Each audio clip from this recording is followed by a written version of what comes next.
Welcome to Folio, an actual play podcast about solo and epistolary TTRPGs. I am your host, Satah, and my goal is to showcase multiple possible experiences of self-paced games by inviting guests to play them alongside me so I can compile our stories together. You can support the show financially at patreon.com/foliopod, or you can join there as a free member to get access to the bonus podcast feed. This month, paid patrons voted for me to stream Highway Haunt, a game by Jacqueline Lewis about sinister and surreal encounters on the long haul road. You can sign up at any paid tier now to see the VOD of that before its public release next month.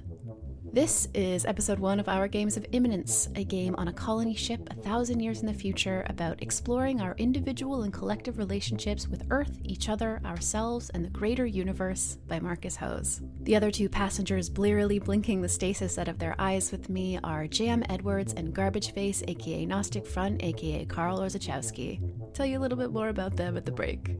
In Immanence, you begin having just woken up from cryo-sleep during a long journey across space. Play out a series of events across the days of your trip, which, for our purposes, I asked to be exactly a week long. The ship can be on a longer journey going somewhere that takes more than 7 days to get to, but no matter what, we are only awake for those final 7 days. To start off, we have to figure out why we left Earth, where we're going, and generally what our deals are.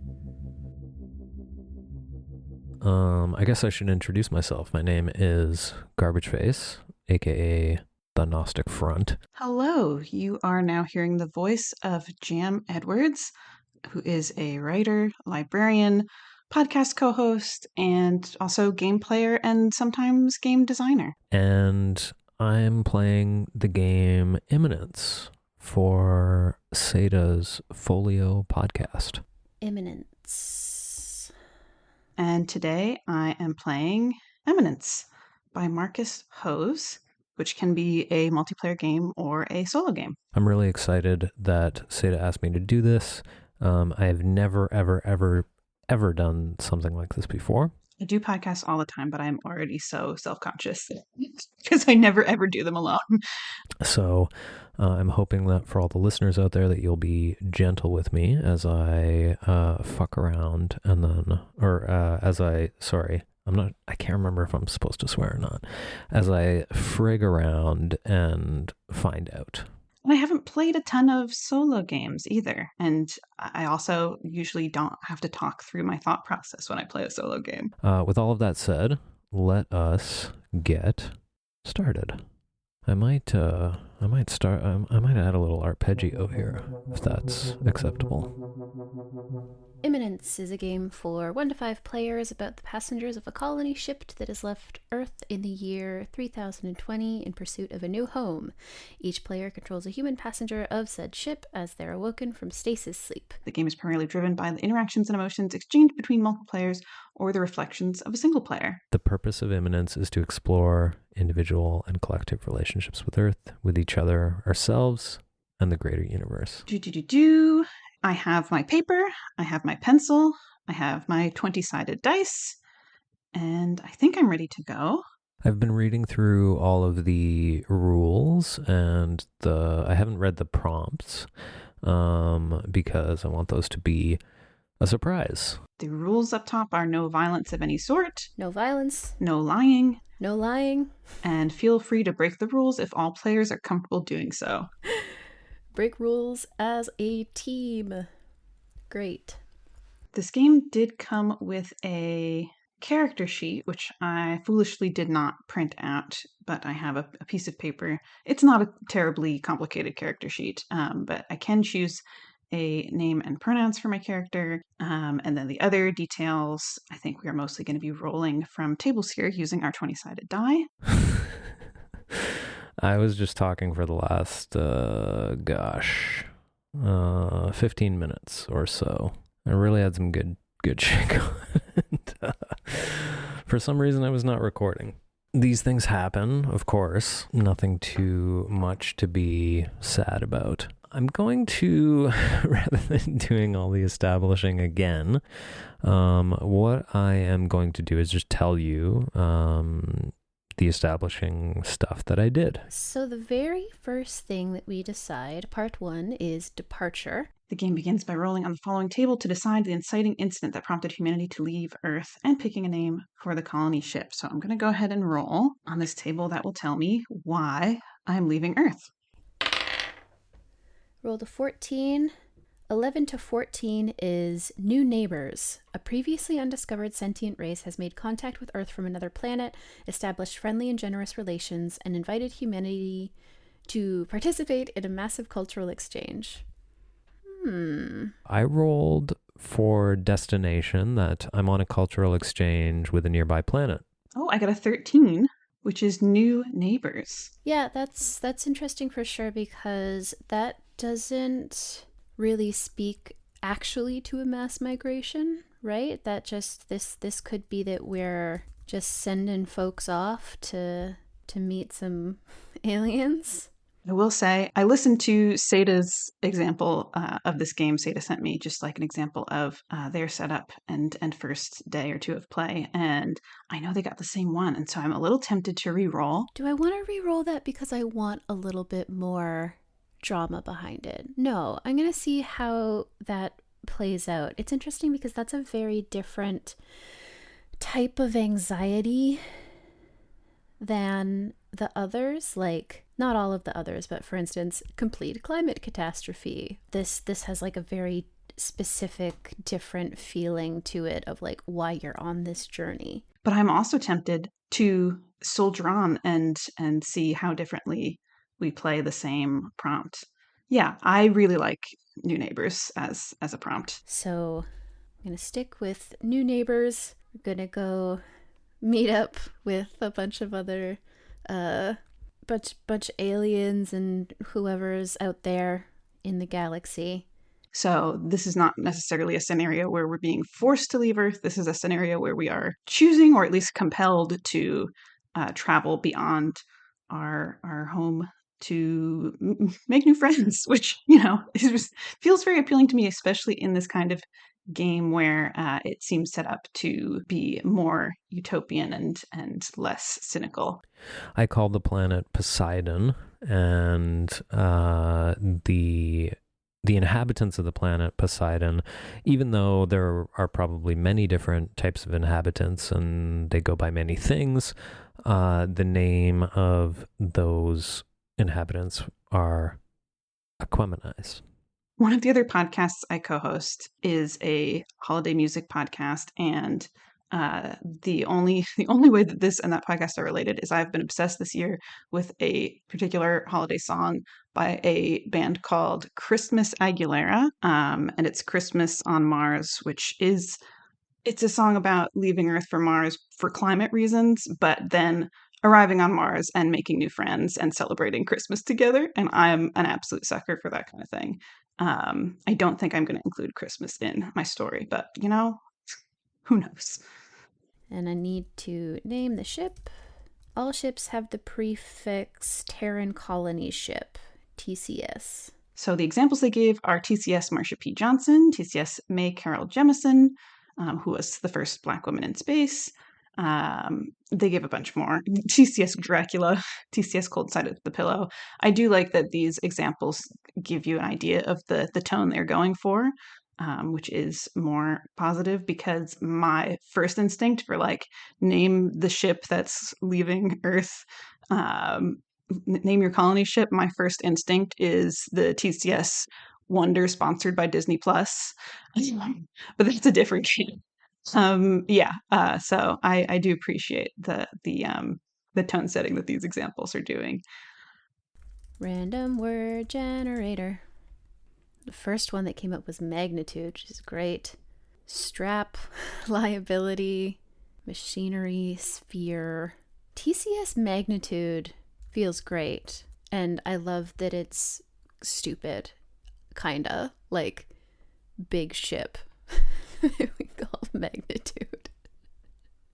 And maybe a bunch of these ships are named after feelings that want to be inspired, like the idea of the TCS awe. I know that's not quite the same type of word of magnitude, but I think that's fun. So The name of the ship that I'm on is the TCS Lone Ranger. Yeah, I did think about this before I sat down, which feels a little bit metagaming, but here we are. I think I am going to name my ship the TCS, right? TCS Ada, possibly Ada. The TCS Ada Limon, but we call it the Ada for short. The Ada. Ada Limon is a poet who was poet laureate of the U.S. and possibly still is. I don't know how often they choose poet laureate, but it was a poet that one of the young people that I work with in my daytime life introduced me to, who did write a poem for space, and I think a poem for space, a poem to go on a like NASA mission to space. And I do think we have a culture of space exploration that does that kind of thing, that values poetry in a way that I think lots of other, sciences doesn't necessarily. So I do think in this, utopian or semi-utopian future, it makes sense for ships to be named after poets, and maybe even specifically after former poet laureates of the United States, if that in my utopian future, the United States is not a thing. However, I'm keeping the name, the Ada. For the podcast, I've asked everybody to have their journey be 7 days long, which doesn't necessarily mean that the ship is going somewhere that is only 7 days away, but that they will only be awake regardless of for the last 7 days. So I'm going to roll and see where we're headed to and see if I'm awake for the whole time. I rolled an 8, which is Mars, 14 days. So we know we're going for new neighbors. Where are we going? It will be wild if I roll the moon. They've just been here. Or, if that's the meeting spot, they're being really kind to us. Let me roll. The moon, for reference, we've got different planets here that I could get for this roll for where we are going and how long the trip is. And the moon is 7 days away. So let's see. No, I got an 11. So Saturn is where we are going. The trip is 49 days. We are just going to be playing the last 7 days of that trip. So I'm going to say my destination is Mars and my duration, it's 7 days, but out of 14. So I'm up for the last half of the trip. Saturn is a good one for this plot, I think. It's a good landmark to meet at, It's a pretty distinct looking planet and further out in our own solar system. So we're putting a little bit of effort in. For emergence, basically why I've been awoken, it says roll for or choose the circumstances of their awakening, but there doesn't actually seem to be a list. I'm not sure if maybe I should try rolling on something else. On the one hand, I think it's unfortunate because I would like to see what the creator of the game intended here. What kind of different circumstances they were imagining, if they were all like, you get woken up for your birthday, or if there were some like something hit the ship and you had to like emergency be woken up. But I also think it will be really interesting to hear how Seda and I handle this piece of it differently. I think I'm gonna roll again on the departure table and see if I can just interpret the prompt in a way that makes sense. Let's see. I think how I'm going to handle this is, since this is a 20-sided die-based game, I'm going to do what is called a luck roll and just roll the d20, and if it is closer to 1, that is a bad reason I was woken up, or, unplanned negative. I want to keep it vague because I kind of want to do more fleshing out of this character and maybe even play through a day or two before I decide specifically why I am awake, especially if it's a bad reason. And yeah, 20 is planned, perfect, ideal wake up. If I get a bad result, so like anything under 10, I want to roll again and see if that means I was woken up early or I was woken up late. Because I think for a trip of 49 days, that is like just long enough for either of those to come with different sort of interesting baggage. Okay. Got a 7, which is complete climate catastrophe.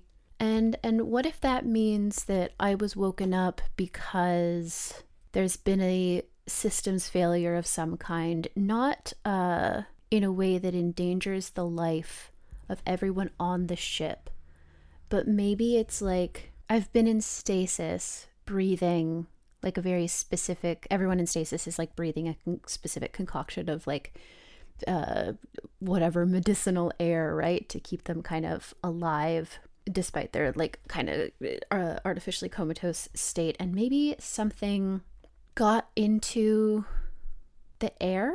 Yeah, so it is an artificial climate catastrophe, but specifically only for certain sections of people who are in stasis. So first the luck roll. Oh, funny. Okay, I rolled a 10, so the exact midpoint. Yeah, I mean, I will roll again, and I think for this one, if it's closer to 1, I was woken up late. If it's closer to 20, I was woken up early. I know I didn't get the bad result, but I just want to see if I get 10 again, I was woken up exactly on time, but maybe something else was not ideal. Okay. 9. So just ever slightly late.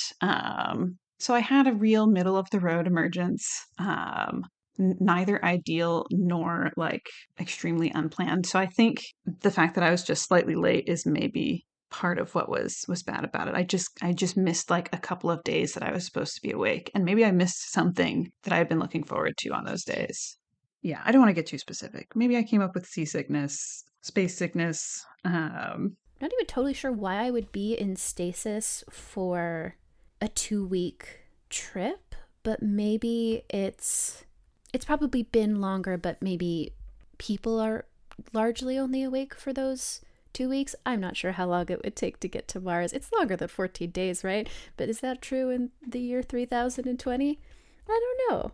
But anyway, I'm going to say I was woken up because there was a breakdown in the artificial conditions of my particular block of stasis pods.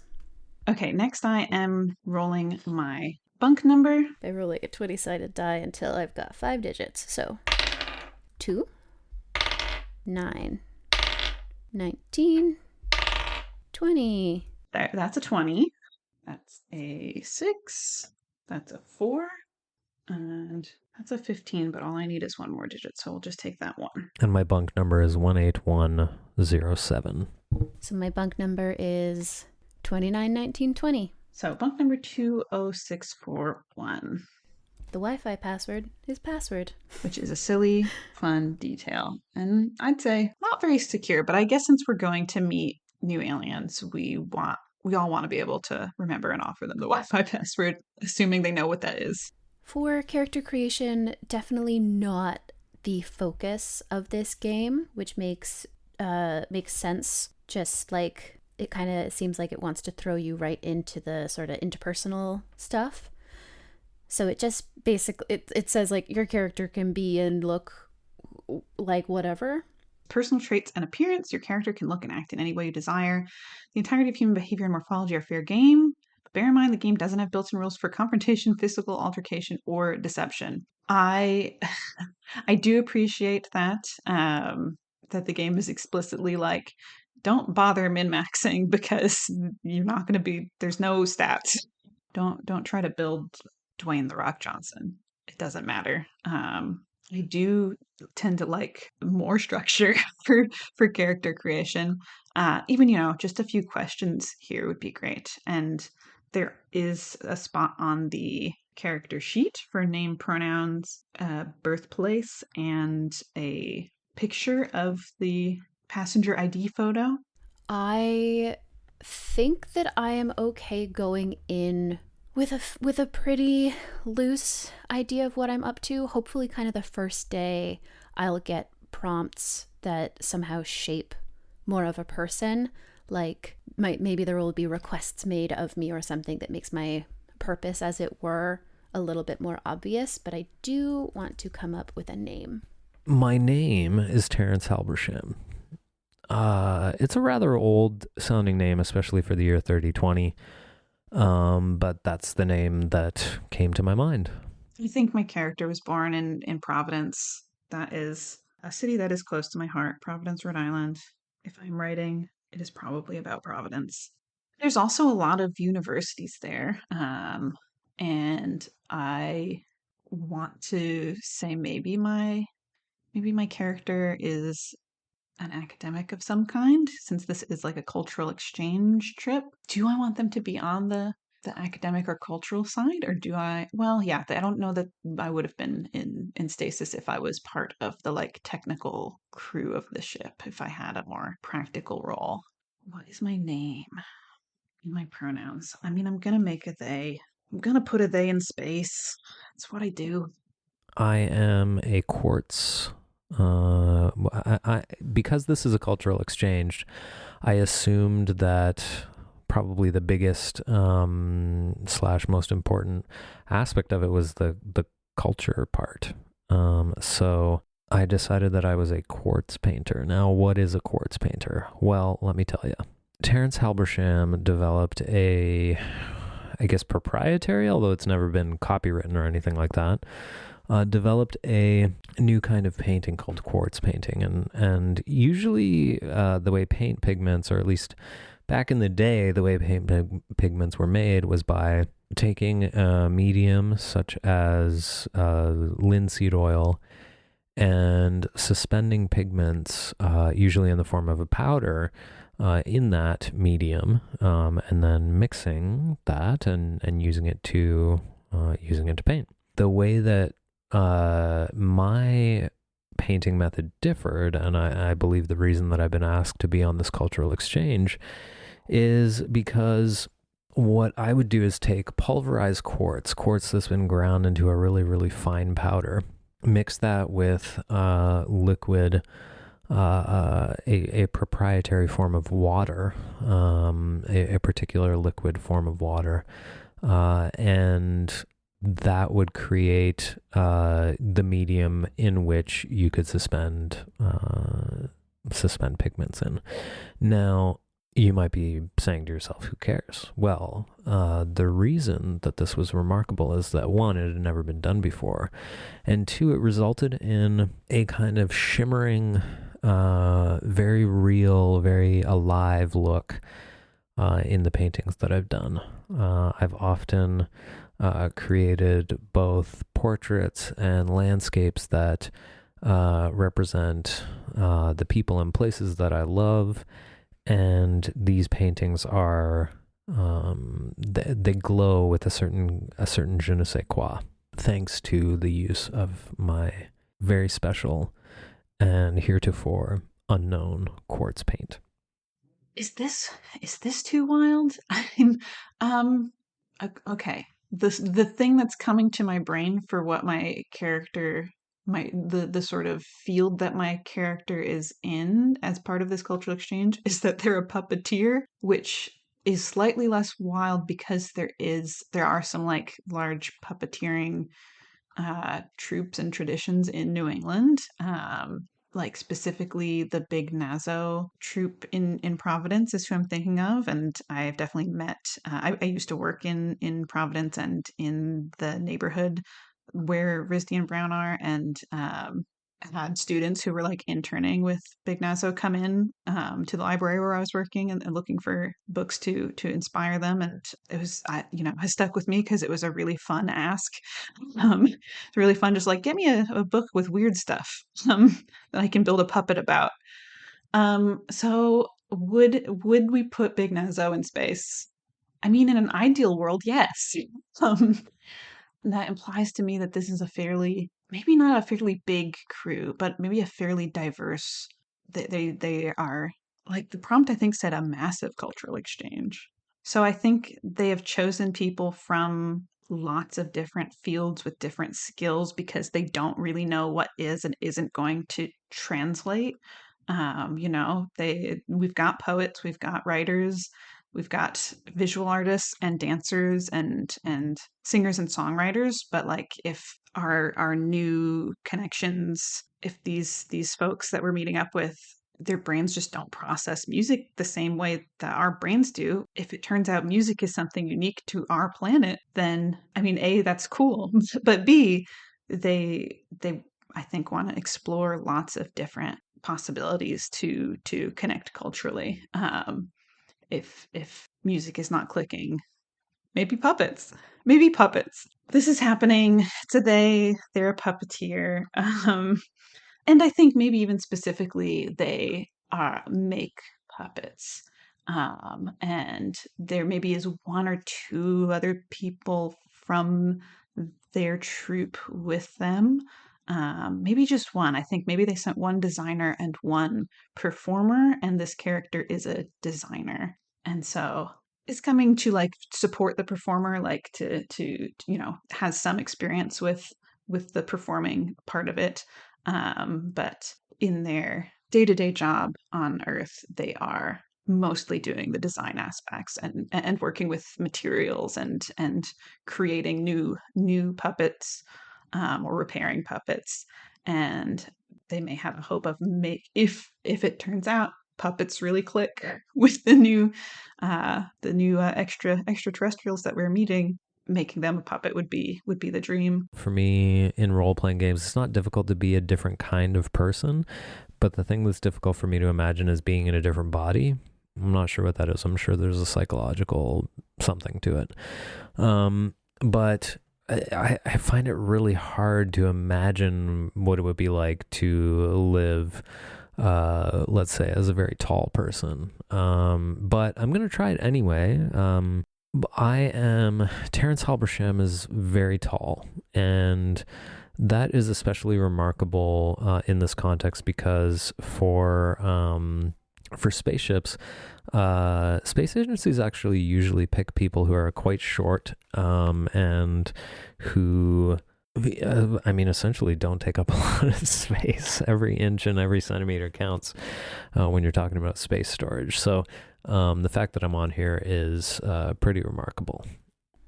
Still looking at my random I went back to my random word generator. Random germ generator? Is that what I nearly said? I don't want that. In their name, I have to choose. That is what I've been doing here. I love a name that's also a noun. Obviously, my name is Jam. Forum Urgency. My name is Forum Urgency, and I think most people just call me Four. Or Jen. That's funny. Urgency. Jen being short for urgency is great. I'm a huge fan of regular name that is short for not regular name. So is there like not puppet specific, but I'm thinking like textiles, and this is a person who maybe like really loves expressing, art through texture and shape. And what would their name be? I think Stitch is really literal. I don't know if I can do Stitch. I guess there's also a really famous alien named that. So I do like that Stitch is also a verb. I love a verb as a name too. Is their name Wrinkle? This is the hardest part in gaming for me. Urgency. Gen C. I think Gen C actually is a more fun nickname. So Forum Urgency. Most people just call me Gen C. I just sort of paused. I was like, I think I'm thinking too hard about puppets and textiles when I don't know enough about that. What is something that reminds me of Providence? And the first word that I thought of was hill. And so I think this character's name is Hill. They, them. Okay. When I invite guests on the show, I give them access to just the first part of whatever my recorded playthrough was so that they can listen to it to understand like what I'm looking for and have sort of a better sense of what I mean when I say, hey, sit down and play a solo game out loud. It's really important to me that I don't influence people's playthroughs too much because the whole point is to hear what different people do with the same game, but I want people to know what they're doing and feel good about being on the show. So That is what I provide. That's why Jam mentioned knowing what my basic scenario was. And it's so funny to me that we all ended up with the same basic scenario. In a way, it's sort of the podcast concept concentrated. Like not only playing the same game, but playing the same basic plot. Or at least large structure, and still doing very different things with it. So very exciting. Generally very excited about these guests. They are both incredibly dear friends of mine and from very different areas of my life. I love it when there are weird coincidences across playthroughs, and there are a couple of things that both of these guests mentioned. A certain sport being illegal comes up organically, and they also both, when I asked them, hey, anything you want to plug, decided to tell me just sort of a concept rather than a project. This was in completely separate email threads, never having interacted with each other as far as I know. I live for that shit. It makes me so happy. Coincidences, patterns, they're fun. Jam Edwards is a librarian, writer, and general creator of things. At their website, rjmakes.com, raspberryjammakes.com, you will find cool published sci-fi stories, podcasts, including one about holiday music that has nearly 400 episodes at this point, and a bunch of games that they designed. We met on Tumblr something like 15 years ago. One time, in response to me threatening to make very stupid business cards, they said maybe millennials could afford mansions if they didn't commit to so many bits, and I still have the custom t-shirt that I made with that quote on it. I love them, and I am so happy that they could be on this show. Garbageface, aka Gnostic Front, aka Karol Orzechowski, is a musician, photographer, and writer of a fantastic full moon newsletter. His playthrough of this game came to me accompanied by a full improvised synth soundtrack, which you'll hear small snippets of through the interstitials in this series. We met in the Peterborough music scene about a decade ago. One time, for reasons that I have literally no memory of, he said to me, "Life is a dog's wet nose in your armpit," and I freehand cross-stitched that onto some fabric alongside a representation of his dog's nose. I don't know where that object is now, but I know that I love him, and I'm so happy that he was willing to try something very new to be on this show. If you are interested in the themes and vibes explored in this game, I think you should particularly start with any and all of these 3 Garbageface albums: No Future, Dymaxion, and Antiodromia. And not, oh my goodness, and Antiodromia. You will find stuff that you like in there. And then you should listen to Plague Mechanic, because it's just my favorite right now. As for me and the show, hello, I'm Satah. This is my show. Thank you, you're listening to it. I am a game designer, editor, and musician. You can find a bunch of my work at gaygothvibes.online, which, by the way, is a domain that was originally given to me by Jam and features a bio written for me by Garbageface. I released an EP at the end of last year called It's Really Only. You can find it at peopleyoumeetoutsidofbars.bandcamp.com, as well as your preferred music rental service.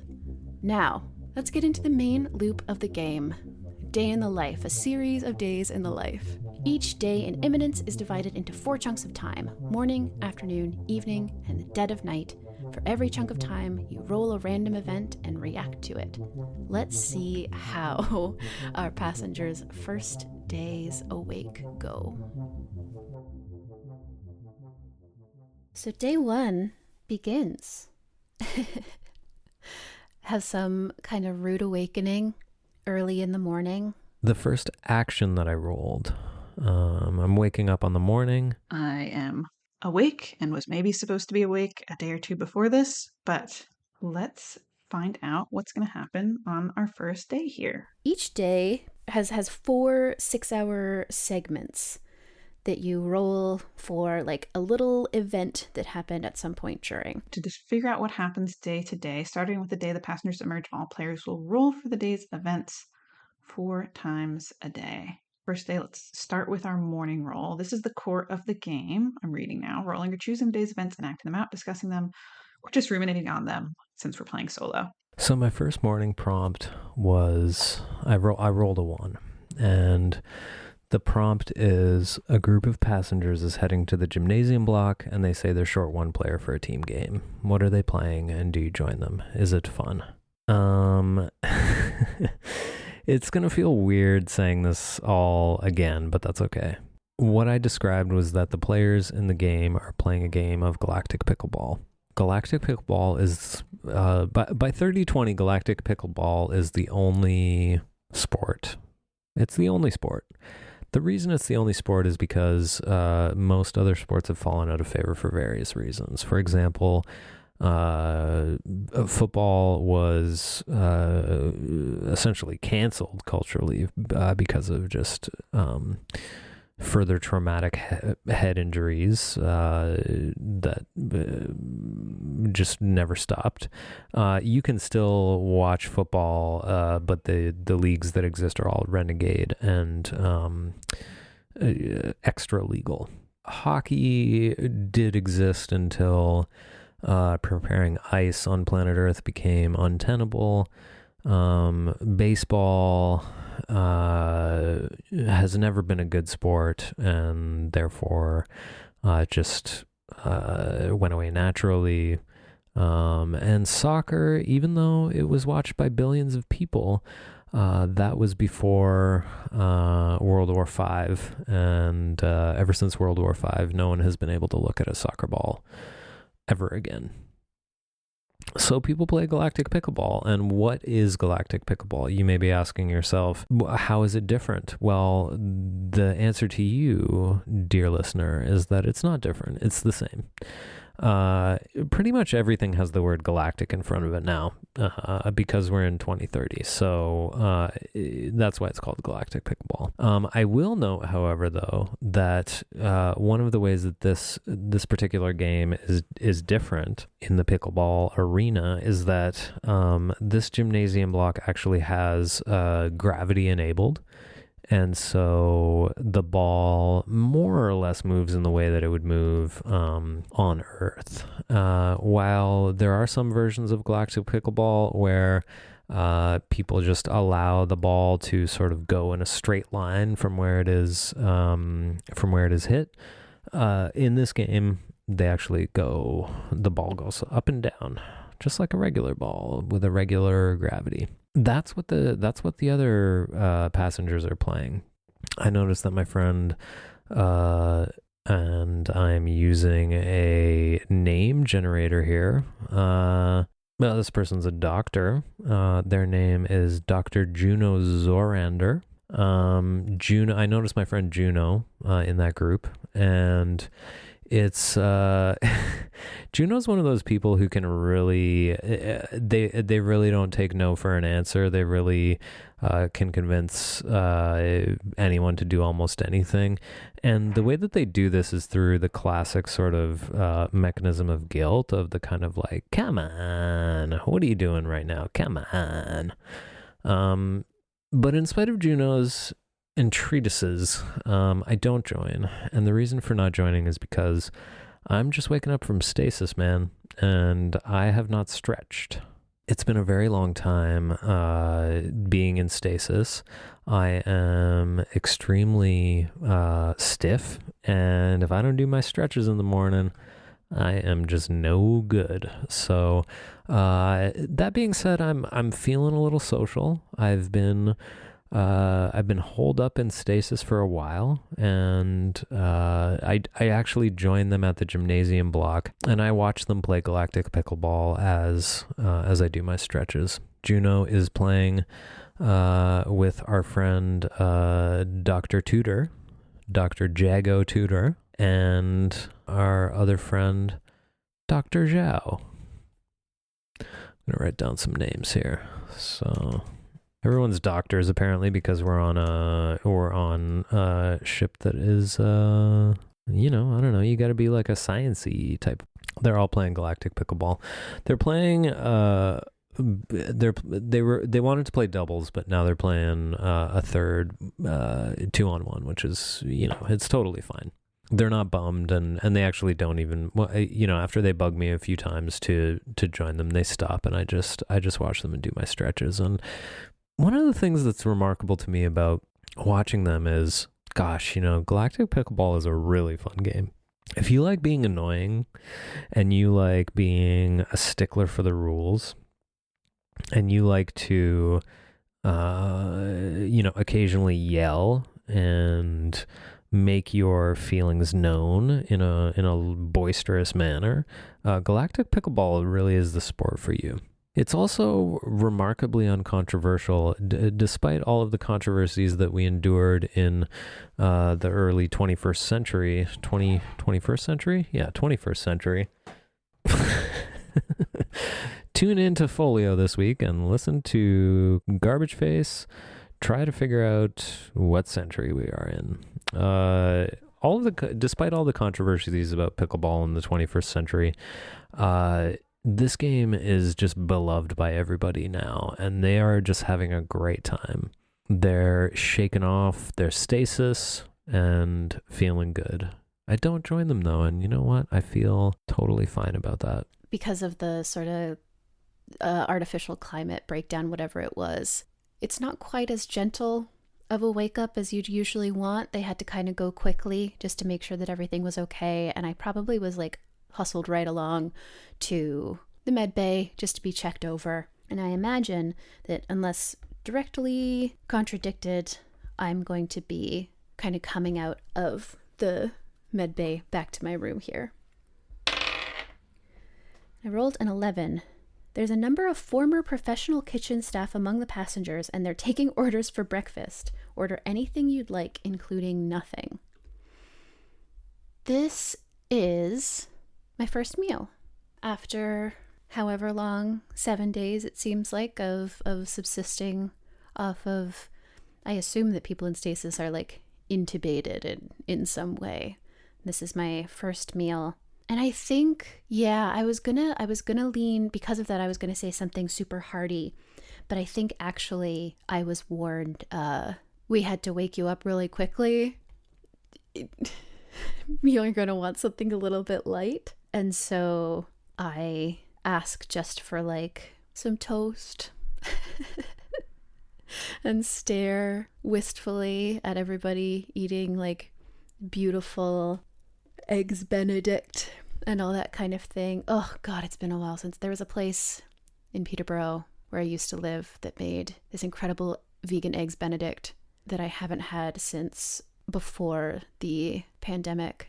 And God, I miss that. So yeah, I have to keep it super light because my stomach's still kind of weirdy from being woken up from stasis so quickly. I just have some toast. And I think that one of the things here is just that like, it's a little strange to just slip into the world like this. Usually there would probably be an announcement of like, we're going to wake people up, but they had to do this in the middle of the night really unexpectedly. And so I just kind of am a new person. And I think there's like an excitement in novelty there. But I think that there are enough people on this ship that it takes a while to notice. And so it's a little bit lonely. So for the morning, what is happening between 6 a.m. and noon? A 20. Wow. You overhear a conversation. You catch a phrase out of context, a phrase that someone you love is or was fond of using. What was the phrase and who liked to use it? Oh man. I like this fairly simple one for the first prompt.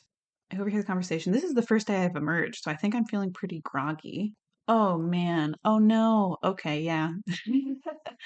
I think I hear someone use a phrase. What was the phrase? I'm thinking along the lines of the rules I made to decide the circumstances of my emergence, and landed on could have been better. Was woken up a few days late. I think probably the thing that I missed based on this first prompt was maybe a few days ago, people got to call their loved ones on Earth, and we were like in a really good clear spot for that where we were going to have a really clear connection with Earth, and maybe has happened before on this 49-day journey, but yeah, there was one I was supposed to be awake for that I wasn't, and I overhear someone using a phrase that I think I'm imagining Hill is like a late 20s they them, sort of cropped short hair, white, a little shorter than I am in real life, works with their hands a lot.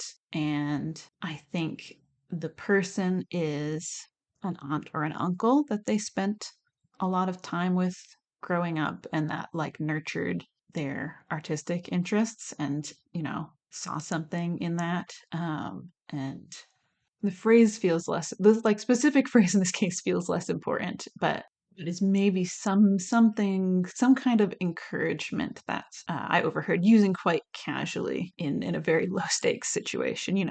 Forgetting while they were getting breakfast or something. Somebody else was trying to use the waffle maker, and I think it was something along the lines of like, "You get better every time. You get better every time you use that." And it is maybe something that specifically, we'll say this aunt growing up taught Hill how to use a sewing machine, and would say this to them early on as like encouragement when they were struggling, and later as like a very sincere like, God, you get better every time. Like every time I see something new that you've made, I'm blown away. Maybe not that explicitly, but that was how the tone of it changed through time. And Hill didn't get to talk to this person yesterday, and I think Hill's having a rough morning on this first day. So let's see how the rest of their day goes. It's now the afternoon. There's a number of former professional kitchen staff among the passengers, and they're taking orders for lunch. Order anything you'd like, including nothing. I'm always very careful about what I order coming out of stasis. I believe this is my 5th intergalactic trip. And one of the things that I'm very careful about is the kind of food that I eat right out of stasis, because when you have to do essentially a kind of a flush before stasis, so you don't eat anything for 24 hours before that. And one of the big sort of challenges is not upsetting your stomach too much when you get out. So what I'm going to order is mashed potatoes. The mashed potatoes arrive 10 minutes later. I assume that they're made out of flakes. I don't think it makes any practical sense to bring potatoes up into space just to mash them. But you know what? Joke's on you. I love flaked mashed potatoes. I truly, truly love flaked mashed potatoes. In fact, when I got my wisdom teeth out, when Terrence Halbersham got their wisdom teeth out, they ate a whole box of mashed potatoes. And because their mouth was so numb while they were eating the mashed potatoes, they actually ended up with a lot of potato on their face, which is where the famous expression, "You've got potato on your face, bud," came from. So let's roll for the afternoon. Oh, by the way, after I ate a whole bunch of mashed potatoes, I took another little nap. And I know what you're thinking. Who needs a nap after they've been in stasis for, a year or more? Well, the truth is, everyone needs a little nap sometimes. I bet you need a little nap right now. Wouldn't it be nice to take a little nap?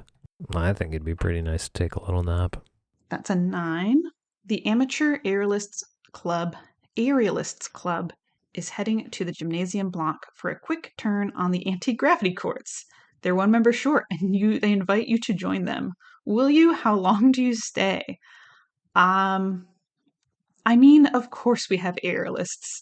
I just took a minute to be like, aerialists, like, I was thinking aviators. I was like, where are they? Are they flying like in VR?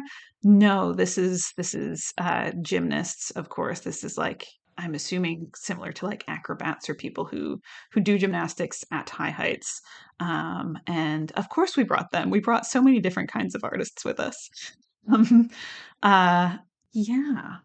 Do I join? No. I think Hill does not join. Hill's having a rough morning. I think but they're one member short. Maybe I don't know what aerialists are. Maybe they need like a spotter or something, which is why they have invited Hill. And maybe they're trying to cheer Hill up. I assume that we all know each other a little, that there was some amount of training or orientation that we all went through together. And so there's maybe a little feeling on the ship of that like first few weeks of university camaraderie where you just are inviting people you don't know that well to go do things with you. But yeah, I think they might do it if they were having a better day. But I think having just woken up, still being kind of groggy and a little bit upset, they are not going to go here. I'm just going to search to make sure I do know what an aerialist is.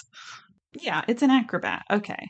The Amateur Aerialists Club. Well, we would also have expert aerialists, but I guess this isn't them. This is some maybe ground gymnasts who are trying out aerialism in the anti-gravity courts. No, Hill does not go. Hill is going to be a bit of a loner for this first afternoon. They're still getting their space legs. I don't know that they want to be doing flips on the first day. I'm going to roll for the afternoon. 13.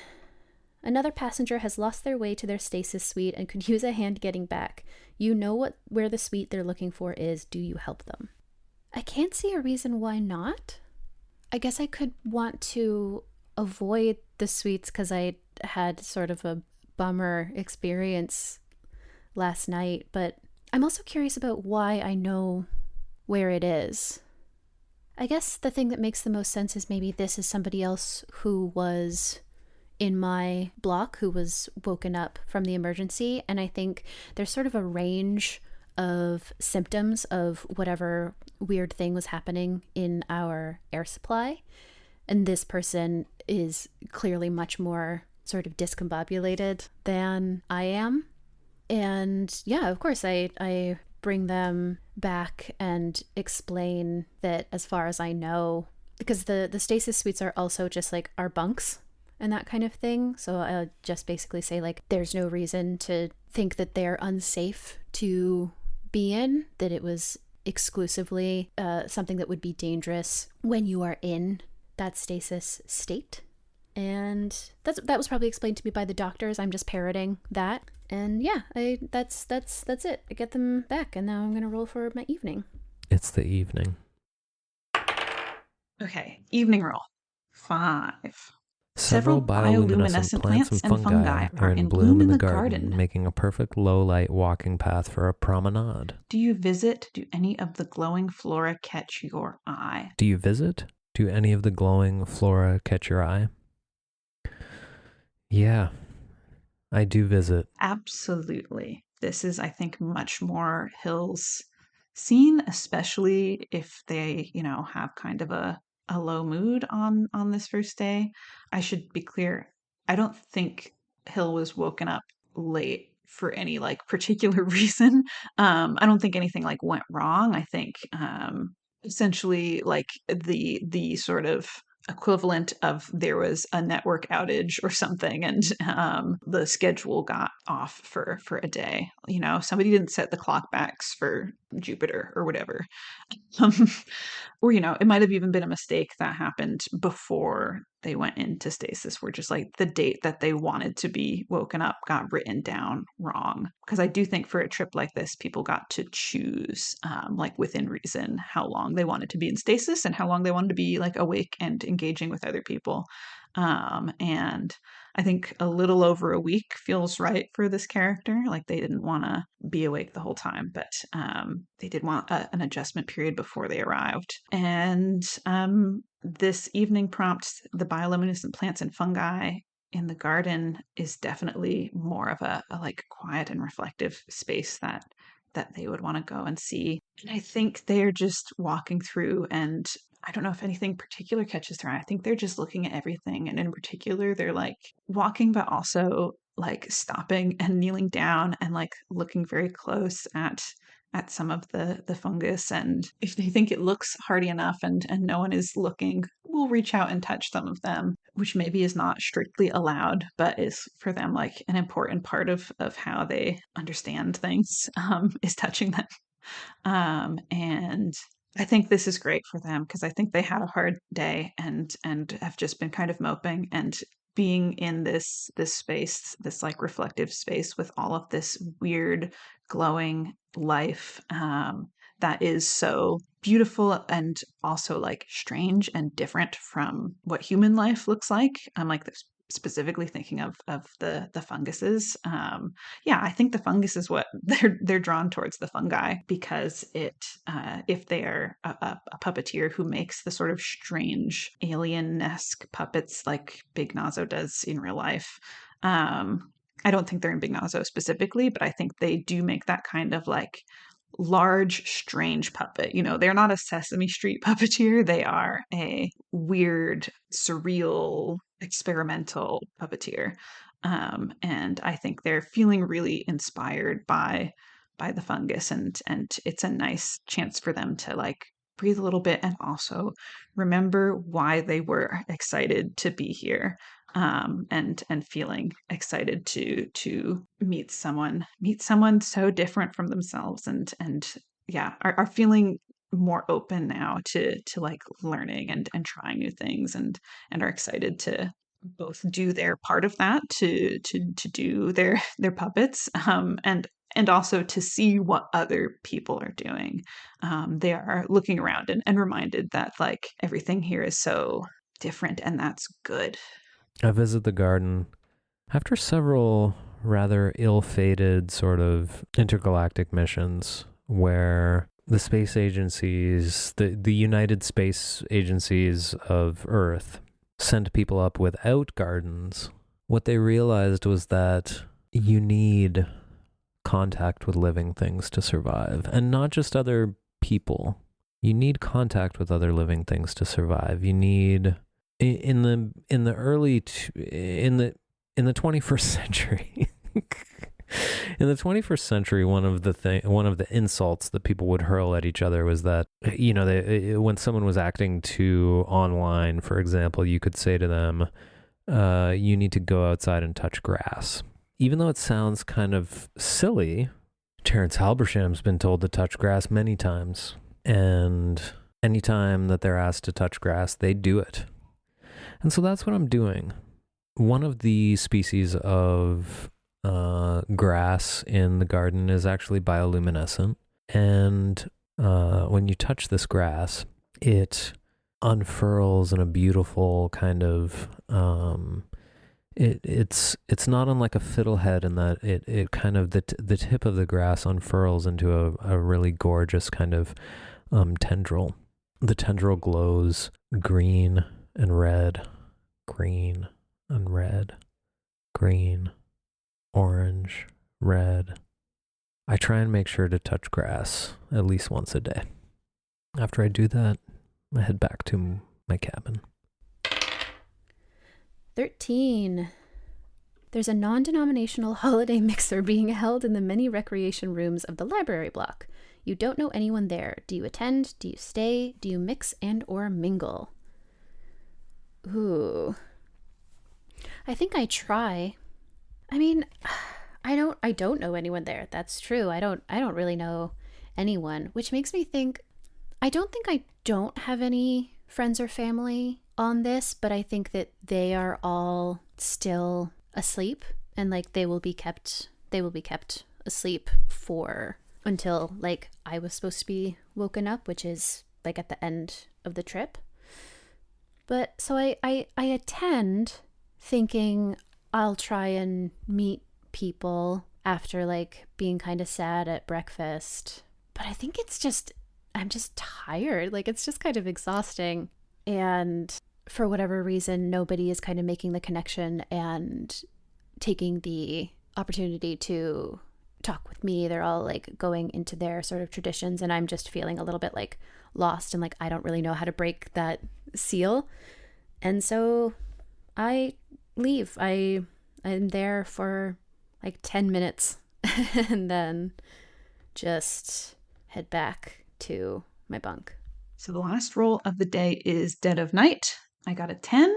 The fusion reactor shut down temporarily for routine maintenance. The ship's black hole drive supplies emergency power. Strange happenings occur around the ship. What unearthly things do you see and where? Okay. I've been speaking about Hill in third person, and I may want to switch to first person because the game is addressing me in second person. It's not saying your character, it's saying you. And I maybe want to get more into that headspace for the next several days. So strange happenings occur around the ship because we're on emergency power. What unearthly things do you see and where? Yeah, I mean, I think maybe it starts, I guess it is dead of night, but I think I stay pretty late in the garden, just like exploring the plants and fungus and getting really close up, like maybe even taking out a little notebook and taking notes of little details I might want to incorporate into puppets or projects in the future. And I think I am there late, and that's maybe when the power switches. And I think I don't notice at first because it's dark in there, since all of the light is being provided by the bioluminescent plants. There's no electrically powered lights in the garden at that time. And so I think maybe the first strange thing that I see is in there. I want to say it's like a silhouette. It is a person made of nothing. Um, it is not a shadow, it's not a figure, it is just the silhouette. It is just the absence of matter, but in the shape of a person or a being. And I think I don't know that the maintenance is happening, and so I don't know that we're on backup power. And so I don't know that this is going to be happening. And I think maybe the feeling seeing it like is weirdly positive. um, I think, it sounds like a night terror demon. And I think that's probably how some people on the ship are experiencing similar occurrences. But I think for me, it just feels like part of this sort of revelation that I'm having in the garden. That after spending the whole day feeling like I missed out on connecting with the familiar things that brought me comfort, that I'm in now experiencing the unfamiliar and maybe even like risky and dangerous things. But finding inspiration and excitement in that.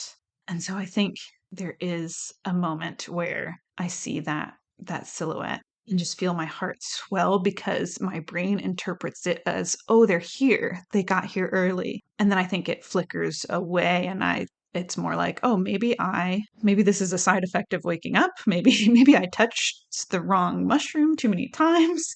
I think maybe it was, I don't think that I think it was a hallucination based on the light. I think I know that it was actually there. That is maybe what makes me realize how late it has become, and that I should, even though my sleep schedule is surely all fucked up from being in stasis, that I should, go back to my chamber and at least try to lie down and get some rest.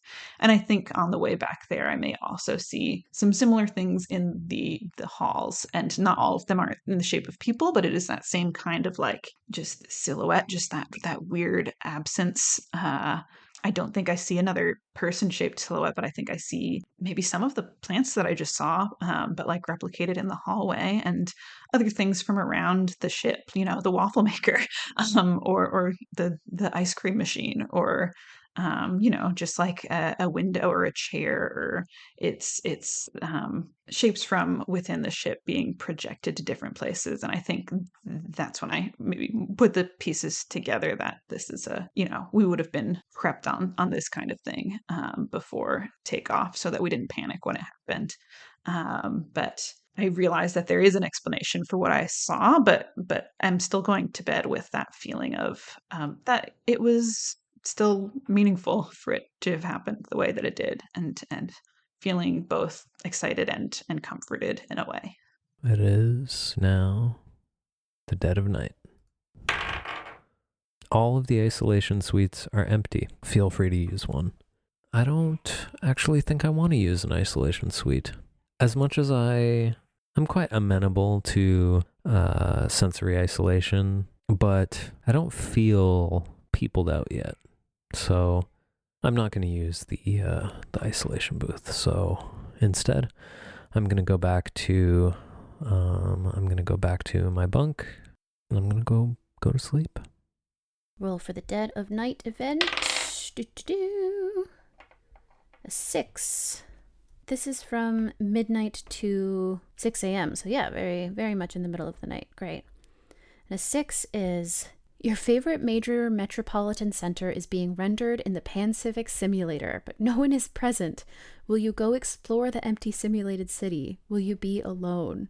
The Pan-Civic Simulator, scrolling down there. The simulator is the civic counterpart to the Arboretum in that it replicates any location created by humanity, from major metropolitan cities to remote villages. The simulator contains all the same interactive features and safety measures as the Arboretum, which are that everything can be interacted with, water will soak clothes but dry instantly, fire and electricity will feel warm but won't burn, anything ingestible will taste and smell real, doesn't have adverse effects, and there will not be unprovoked attacks, and in fact, any violence will make the potential target disappear if I were to attack. Okay, favorite metropolitan center. And why isn't anyone there? Oh, I mean, they're all at the holiday party, right? Yeah, this is difficult. I think mostly the thing that I'm struggling with here is like with the new neighbor's departure, right? That we're going off to participate in a cultural exchange. It isn't clear to me that going home wouldn't be an option. I guess it makes sense that maybe I'm part of a group that is being sent explicitly to live here, like almost forming an embassy type thing, you know? Or we're sending people to each other's planets to settle in and like have open borders and whatever. And I'm part of a group that is like, we've been invited to establish habitats that are amenable to the continued life of human beings. And so yeah, this is a city that I'm unlikely to go back to. And I think like I chose to leave.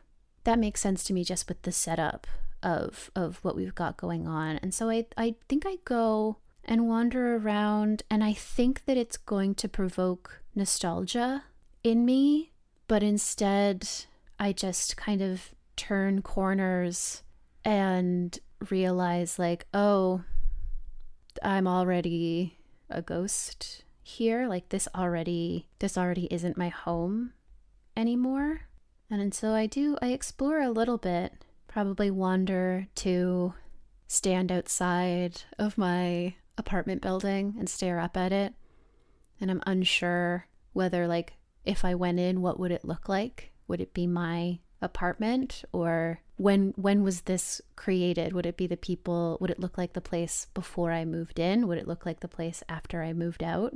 But no one else is really there because they're all at the holiday party, and the people who would know this place, my like friends, I think just friends. I don't think I have any like family or very close connections here. Just thinking of like packing up and leaving, it's like me and a few friends who all just kind of went through this like major life events at the same time, and we're like, should we fucking go to Mars? They don't know, but they're all still asleep. They're all in stasis. So I walk around for a little bit, and then on the way back from the party, I think I go to the party quite late, and I don't like it. I see this on the way back, and then I go to bed. That was an exciting first day, I think, for me as a player, and for Hill. But okay, I will see you on day 2. In 1,000 years from now, people are still going to be having a little nap after having their little mashed potatoes, and I think that's great. This has been Folio, an actual play podcast about solo and epistolary TTRPGs. To find where you can find the show, check out foliopod.card.co. Sign up as a paid member at patreon.com/foliopod to vote on games and participate in live streams, or join for free to get access to the bonus feed with edited audio-only versions of the streams a couple weeks after they happen, and occasional other bonus stuff. You can find the games, sci-fi stories, and podcasts of Jam Edwards at rjmakes.com. That's RJ like raspberry jam, makes.com. They'd also like to plug the concept of touching physical objects during trying times. You can find the music and musings of garbageface, aka Gnostic Front, aka Karol Orzechowski at everyoneisdoomed.org. He'd also like to plug supporting DIY music, supporting DIY spaces, and doing what you can to look out for each other. The music in this series was improvised live by him while he played the game. You can find the games and music of Satah, c'est moi, at gaygothvibes.online, and follow me on bluesky at potatochips.gaygothvibes.online. I would like to co-sign my guests' plugs. Next week, Jam and Garbageface and I will continue our games of Immanence by Marcus Hose. Everything I mentioned here is linked in the show notes. Thanks so much for listening, and take care out there.